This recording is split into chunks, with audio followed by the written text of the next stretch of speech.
Tentu target kita, paling tidak kan harus bisa kembali seperti sebelum pandemi.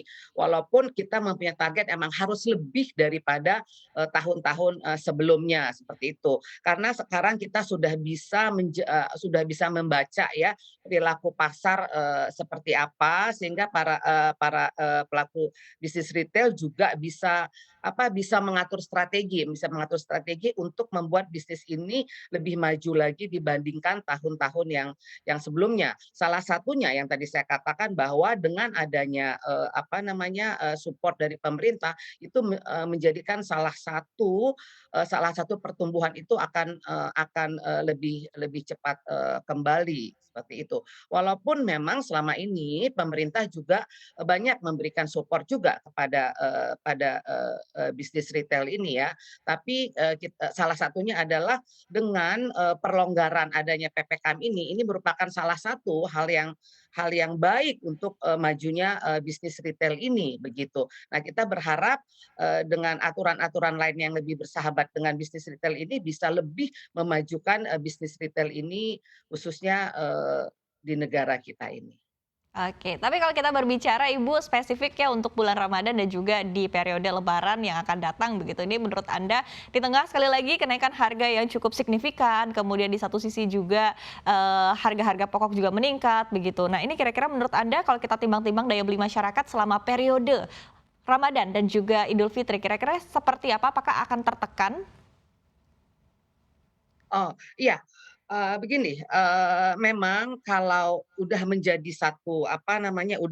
satu kebiasaan ya, khususnya untuk bisnis, restoran dan kafe. Pada saat puasa, khususnya di minggu pertama, tentu itu mengalami penurunan yang drastis ya, sehingga mengakibatkan omset kembali menurun, begitu.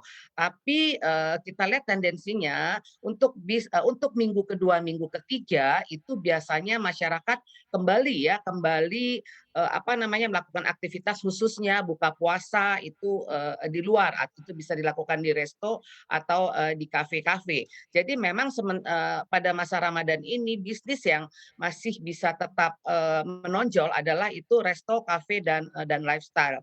Dan kalau tadi ditanya bagaimana, kondisi masyarakat, kita melihat masyarakat masih mempunyai daya beli, ya daya beli,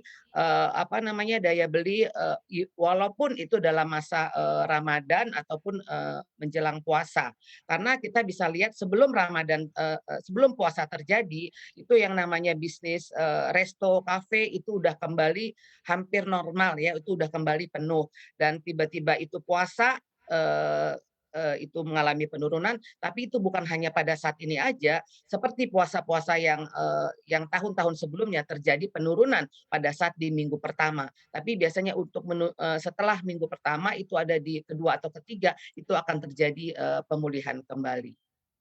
Oke, oke. Nah, kemudian di tengah tadi menurut Anda daya beli masyarakat juga masih baik, kemudian di satu sisi juga sektor retail sudah mulai bangkit begitu. Kemudian, ada kebijakan dari pemerintah untuk mewajibkan pemberian THR secara full untuk, karyawan begitu ya di tahun 2022 ini. Kalau dari sektor retail sendiri Ibu, apakah sudah sanggup untuk membayar secara full untuk THR? Ya, mau nggak mau ya, kita harus mengikuti, aturan pada pemerintah. Sekalipun memang buat, usaha retail itu masih masih susah, mengingat kita ada waktu, 2 tahun ya, kita, 2 tahun mengalami, down yang luar biasa, penurunan yang luar biasa, di mana penurunan itu bisa mencapai dengan 80%. Jadi sekarang di tahun 2022 ini kita berusaha bangkit dan mengembalikan. Dan memang ya, THR yang diberlakukan oleh pemerintah yang harus kita berikan, ya mau nggak mau ya emang harus kita keluarkan dengan segala upaya. Itu tadi yang, saya sebutkan, kami juga butuh butuh support daripada pemerintah khususnya dalam, bantuan, gaji-gaji karyawan yang begitu banyak yang terdapat, di bisnis retail ini.